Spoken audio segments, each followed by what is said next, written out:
So to start using Git, you're going to need to download it and install it on your computer. You could do this by visiting the official Git website and following it from there.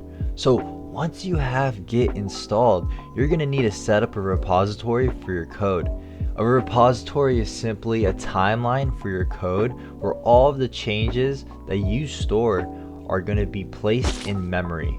So to create a new repository, you're going to need to use the command git init in your terminal or command line. So we have a repository, but how do we store these changes inside of that repository? Well, first, you're going to need to add your code files to the repository. So the way that you could do that is utilizing the command git add followed by the name of the file that you want to add. So for example, if you want to add the index.html file, you're just going to need to do git add index.html. However, you're also able to add the entire directory by doing git add dot.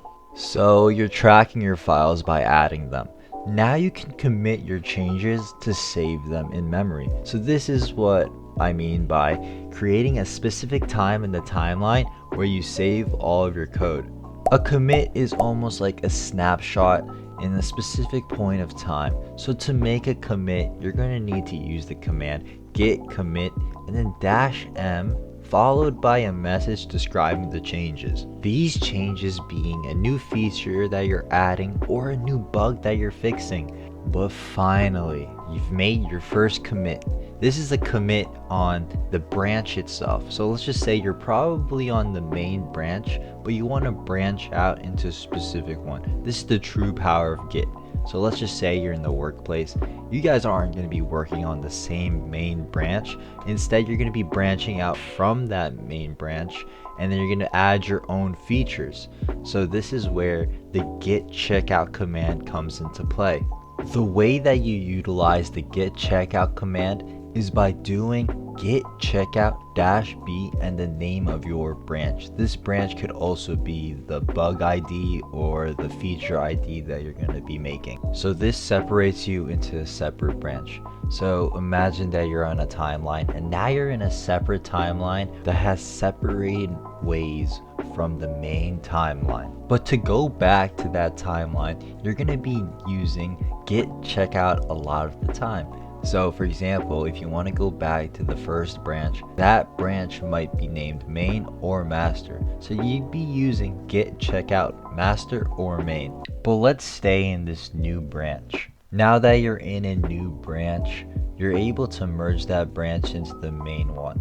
So that's the whole point of Git, being able to merge these features into the main branch so that you could have a coherent snapshot of all of the merges in the past.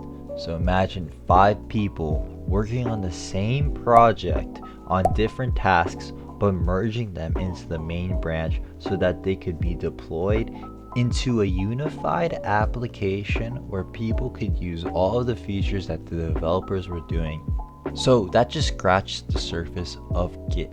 By now you should have a basic understanding of how powerful version control systems work, and Git is the way to do it. So to keep track of your code changes and collaboration on projects, but there's always more to learn in Git, especially stashing, patching, or cherry picking, for example, and also just GitHub in general is something to learn.